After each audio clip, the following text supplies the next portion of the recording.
네, 안녕하세요. 매일 아침 빠르게 만나는 미국 주식과 테슬라 소식가 트라운 TV입니다. 테슬라 4분기 실적이 발표가 되었습니다. 굉장히 희망이 넘치는 4분기 실적이 발표가 되었어요.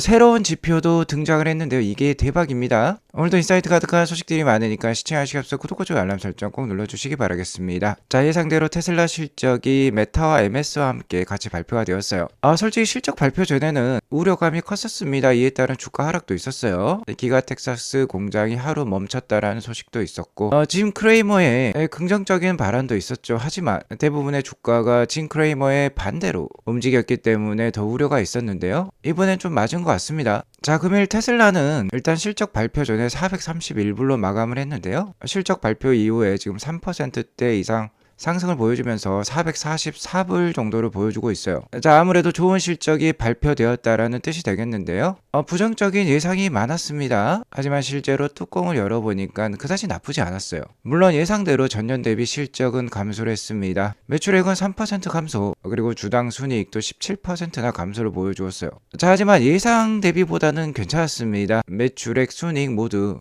컨센서스를 비트하는 좋은 모습을 보여주었는데요. 특히 순이익이 괜찮았어요. 컨센서스가 1빌리언 수준이었는데 무려 1.76빌리언이나 나오면서 70% 이상 비트를 했다라고도 볼 수 있겠죠. 자, 실제로 주당 순이익도 전분기랑 이렇게 비교를 해봐도요. 매출액은 좀 많이 감소를 했지만 순이익 감소는 크지 않았습니다. 자, 그러니까 4분기 실적 이렇게 요약할 수가 있겠습니다. 차량 판매 저하가 있었죠. 자, 이는 어쩔 수 없었습니다. 미국에 전기차 EV 보조금이 없어지면서 차량 판매 저하가 일어날 수밖에 없었어요. 그러면서 전분기 대비 매출은 감소를 했습니다. 하지만 순이익은 지켜냈어요.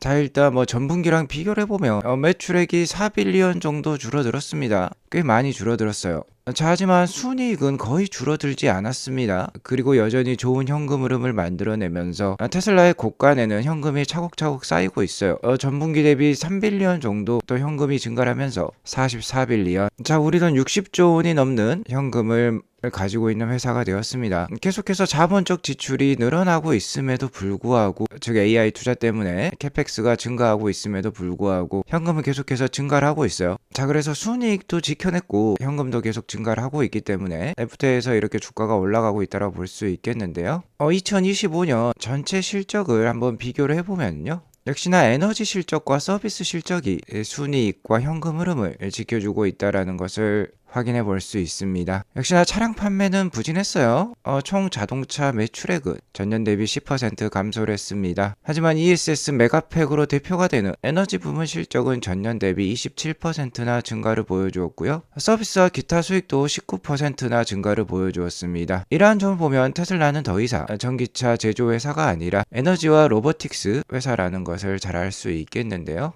차량 판매 부진을 에너지와 서비스로 만회하면서 총 매출액 감소는 그다지 크지 않았습니다. 전년 대비 3%밖에 빠지지 않았어요. 테슬라가 만들어낸 전략 방향성대로 회사가 나아가고 있다는 것을 확인해 볼 수 있고요. 당연히 운영 비용, 아무래도 연구비가 많이 들어갈 건데 이 부분은 많이 증가를 했습니다. 23%나 전년 대비 증가를 했어요. 무려 우리 돈 거의 17조 원 수준을 R&D 비용으로 거의 투자하고 있다라고도 볼 수 있겠는데요. 자, 이렇게 운영 비용이 증가를 하다 보니까 마진은 감소할 수밖에 없었습니다. 특히 EPS 변화가 굉장히 안 좋다라고 볼 수 있겠죠. 2022년에 주당 4불 정도의 EPS를 찍은 다음에 2023년 3불 때, 2024년 2.3불 때, 2025년 1.66불 때까지 떨어졌어요. 전년 대비 28%나 EPS, 즉 마진 감소가 있었습니다. 자, 그럼에도 다행인 점은 강력한 현금 흐름 창출 능력이 되겠어요. 테슬라의 고간에는 계속해서 현금이 쌓이고 있습니다. 굉장히 경영을 잘하는 회사라고 볼 수 있겠죠. 마진율은 다소 떨어지더라도 매출 채권은 허락하지 않는 것 같습니다. 계속해서 그때그때 현금을 잘 받아내면서 거의 매년 우리 돈 10조 원씩 현금을 늘리고 있어요. 자, 그리고 이번 실적 발표에서 가장 주목할 점은 이게 되겠습니다. 새로운 지표가 등장을 했어요. 그리고 이 지표 발표 때문에 현재 애프터에서 주가가 좋다라고 볼 수 있겠습니다. 바로 활성 FSD 구독자 수를 보여주고 있어요. 그리고 위에 보시면 누적 납품량도 있는데 차량 보급 대수가 되겠습니다. 글로벌에 차량이 890만 대가 보급이 되었다라는 뜻이 되겠는데요. 자, 이 중에 FSD를 구독하고 있는 사람이 무려 110만 명이나 된다라고 있다라고 합니다. 지금 FSD와 같은 경우는 글로벌 7개국에 풀려 있지만 주로 미국과 캐나다에서만 쓰이고 있다라고 보면 돼요. 그런데 무려 110만 명이나 구독을 하고 있다라니까 굉장히 좋은 수치라고 볼 수 있겠죠. 물론 글로벌 890만 대로 나누어 보면 12.3%밖에 되지 않습니다만 미국에 아마도 200만 대 남짓 테슬라가 보급되었을 건데 거의 그렇게 되면 미국 테슬라 사용자의 절반 가까운 사람이 지금 FSD를 구독하고 있다라고 볼 수 있겠습니다. 매우 고무적인 숫자라고 할 수밖에 없어요. 이것 때문에 오늘 주가가 강했다라고 볼 수 있겠고요. 대박 소식이 또 하나 있었습니다. 자, 이런 실적 발표 공식 레포트는요, 막연한 예상치를 넣으면 안 돼요.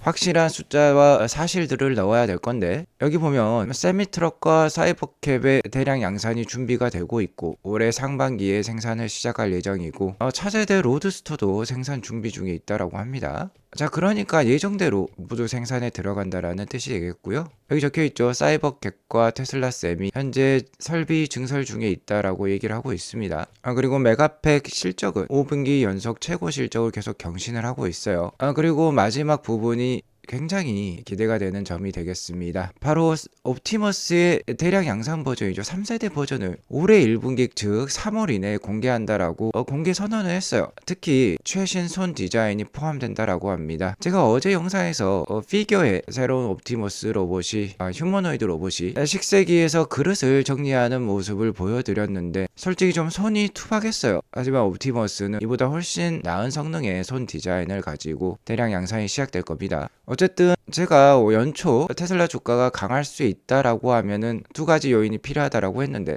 다음 달 이내에 유럽과 중국 중 FSD 완전 승인이 되는 것과 그 다음에 옵티머스 3세대 버전의 공개였는데요. 옵티머스 3세대 공개는 이제 기정사실화 되어 있다라고 볼 수 있겠습니다. 이게 나오면 주가가 굉장히 강할 수 있겠죠. 그것을 공식 선언했다라고 볼 수 있겠습니다. 그리고 중국과 유럽에서의 FSD 규제 승인도 계속 추진하고 있다라고 해요. 이는 정확히 언제 될지 예상은 못 해주고 있습니다만 어쨌든 텍사스 오스틴에서 지금 로보택시 안전운전자는 제거가 되고 있죠. 그것도 공식적으로 다시 한번 확인을 해주고 있어요. 자, 여기 보시면 로보택시 마일리지가 나오고 있습니다. 벌써 60만 마일리지를 넘어서 70만 마일까지 올라가고 있고요. 이 마일리지는 샌프란시스코 베이에리어와 오스틴 지역에서만 활동을 하고 있죠. 240대 정도. 그 240대가 만들어낸 마일리지라고 보면 되겠고요. 오스틴 지역에 램핑 언슈퍼바이스드라고 적혀 있습니다. 오스틴 지역에는 곧 있으면 모든 차량이 이제 안전운전자가 제거가 될 수 있다라는 뜻이 되겠고요. 고무적인 부분이 상반기 중으로 7개의 대도시 권역에 로보택시를 출시한다라고 얘기를 하고 있어요. 텍사스 주의 댈러스, 휴스턴을 포함해서 플로리다 주에도 많이 이제 로보택시가 활약을 할 수 있겠네요. 자, 그러면 어느 정도 서부에 치우쳐져 있었는데 동부에도 이제 로보택시를 만나볼 수 있을 것 같습니다.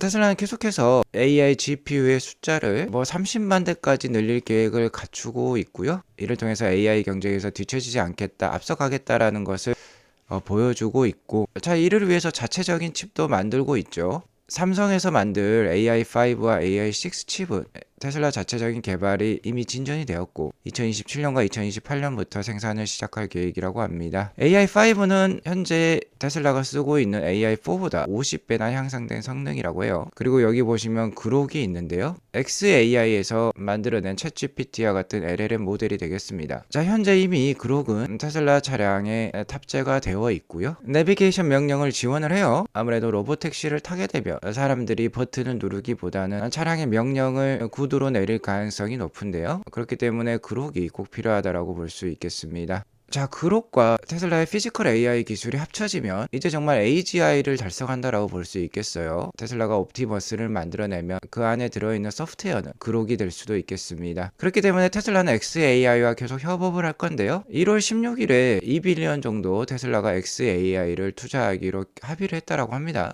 대규모 언어 모델인 그록과 테슬라의 피지컬 AI 기술을 합쳐가지고 더 완벽한 AI를 만들어내고 이 AI 시장을 석권하기 위해서 이러한 정책을 취한다라고 얘기를 하고 있고요. 이러한 투자는 통상적인 규제 조건을 충족해야 된다라고 합니다. 그래서 올해 1분기에 완료될 거라고 해요. 자, 어쨌든 중요한 점은 생각보다 FSD 구독자 수가 굉장히 높다라는 점이 되겠고요. 옵티머스 3세대가 이번 1분기에 공개가 되고 대량 양산도 준비 중에 있다라는 점이 되겠습니다. 자, 이렇게 되면 일론 머스크 어닝콜을 볼 필요도 없죠. 현인콜로 유명하다라고 해서 이런 짤도 올라가고 있는데 좋은 소식이 나올 것 같습니다. 저는 내일 테슬라 어닝콜 이모조모를 가지고 다시 한번 찾아뵙도록 하겠습니다. 오늘 이것으로 방송을 마치도록 할게요. 시청해주셔서 감사합니다.